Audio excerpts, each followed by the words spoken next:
You remember the first time you met him? Yes, I do.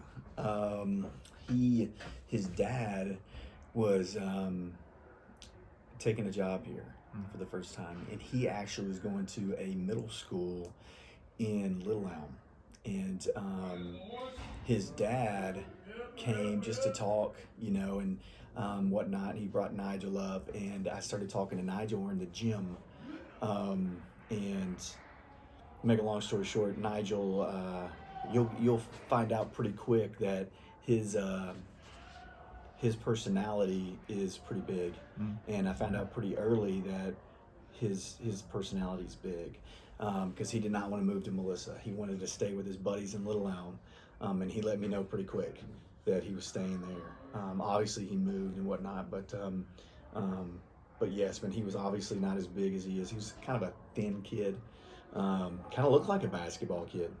But yeah, his personality and his um, oh, how do I put it's his it's what he gets from his mama. You know what I mean? Very direct. Um, just really good. That's a really good personality trait that he has from his mom. So yeah, I do remember the first time I met him. What's it been like to see the growth from a kid that didn't want to be here and a kid that didn't want to play football at first to being one of the best defensive line recruits in the country? And it seems like he really cares about this place too and what he's accomplished. Yeah, the wild thing is when people think about Nigel, they think about the player, and the biggest growth that I've seen is just him as a leader and a teammate. Mm. Oklahoma's getting an unbelievable teammate. They're getting an unbelievable leader. They're getting somebody who's extremely loyal to the brand and extremely loyal to the fan base. So that is something that is, obviously it's vital in athletics in general, but in life as well. I've said this about him multiple times. He is an elite player, but he's a more elite person. Um, and that's something that, in today's world that you can't get enough of.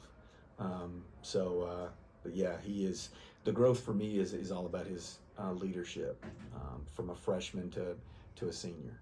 Was there a point where you kind of saw really that you can pinpoint you saw the shift in that?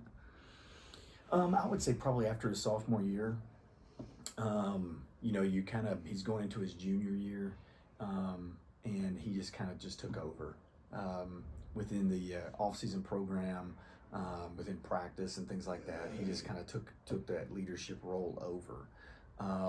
He did have a big, light on him at that point in time in recruiting and things like that. And that's hard to kind of, sometimes you can get lost in that light.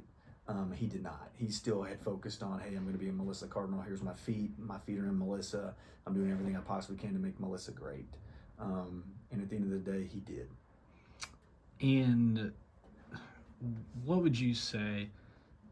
His high school career has come to a close. He's about to step onto a college campus. What's going to be, at the end of things, probably your favorite memory of Nigel Smith's Melissa career? I would say that, I have one for each year that he's been a Melissa Cardinal. I can remember as a freshman, we're playing Kennedale, and it was in the second round of the playoffs, and he just kind of burst onto the scene. I remember that. I remember going into his sophomore year, he was working out, and he got his first offer just by the way, just him working out.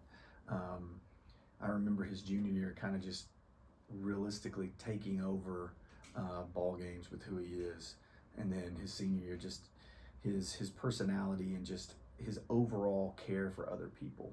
And that's something that he doesn't get enough credit for. Is he craves other people's success, and that's teammates, that's coaches, that's everybody.